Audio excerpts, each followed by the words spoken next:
DSWD-7 mihatag og hinabang pinansyal pinaagi sa ilang assistance to individuals in crisis situation kon AX program sa 43 ka mga na-retrench nga mga trabahante sa usa ka electroplating servicing company sa MEPS 1. Ani ang report.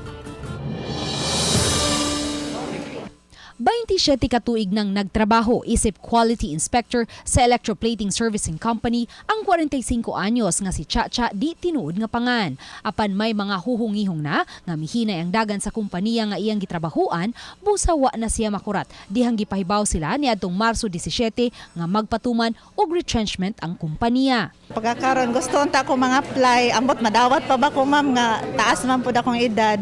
Apan pulos anaa sa kolehiyo ang iyang duha ka mga anak, busa naglibog na si Chacha kun unsaon nila sa iyang pamilya pagsugakod, ilabi na kay ang iyang bana na lang nga production worker sa laing kompanya sa MEPS ang ilang gisaligan. Murag maglisod jud bi ma'am kay naman may college. Mangita pa mi kung unsa mong i-negosyo pod kay bag-o pa man pugod ko, murag nakalitan pa ko nga wa koy trabaho ba, nag-adjust pa pugod. Lakip sa na-retrench ang 48 anyos nga si Boy, di tinuod nga pangan, lead man sa maong kumpanya. Matud niya, Marso 20 lang sila gihatagan sa retrenchment notice, dihang sila na mismo ang nangayo niini sa kumpanya. Ang notice of retrenchment nakapet sa og Marso 1 ug pagka Marso 17 sila gipatawag o gihatagan sa ilang separation pay. Ang among pangutana og makatarunganon ba nga taga dili bitaw 26 days ang ilang hatag sa mua kay kuan man ma'am kanang ilang magkabuhuton di mo kita may resign. Nya dapat 100% ato ang ilang gihatag 22.5. Sa pagkakaroon, wala pa'y giluwatang pamahayag ang naasoyng kumpanya.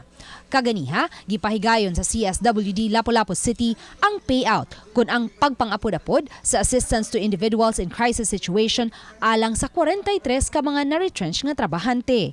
Tag 5,000 pesos ang gihatag alang adto sa mga trabahante nga nakadawat og 50,000 pesos paubos nga separation pay.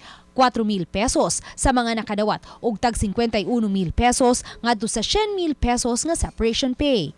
3,000 pesos sa mga nakadawat og 100,000 pesos ngadto sa 200,000 pesos nga separation pay ug 2,000 pesos alang sa 200,000 pesos pataas nga separation pay. Samtang gipahibaw ni Kim Francisco, Peso Manager sa Lapu-Lapu City, nga adunay ipahigayon nga job fair ang Peso Lapu-Lapu karong Abril 14 diin 25 ka mga kompanya ang musalmot. Padayon usab ang ilang pagpakigalayon sa ubang mga kompanya aron makapahigayon og special recruitment aron matabangan gayud ang mga na-retrench nga mga trabahante. I hope they would come, and also we will also invite the other job seekers nga mo appeal po sa tuang maabot nga job fair. We will be very willing to assist companies in MEPS who will be undergoing retrenchment programs, no, para dili pod maglisod in taon ng ilang mga displaced workers nga makapagod trabaho. Uban ni Marlon Malgazo, Luan Mirondina, Balitang Bisdak.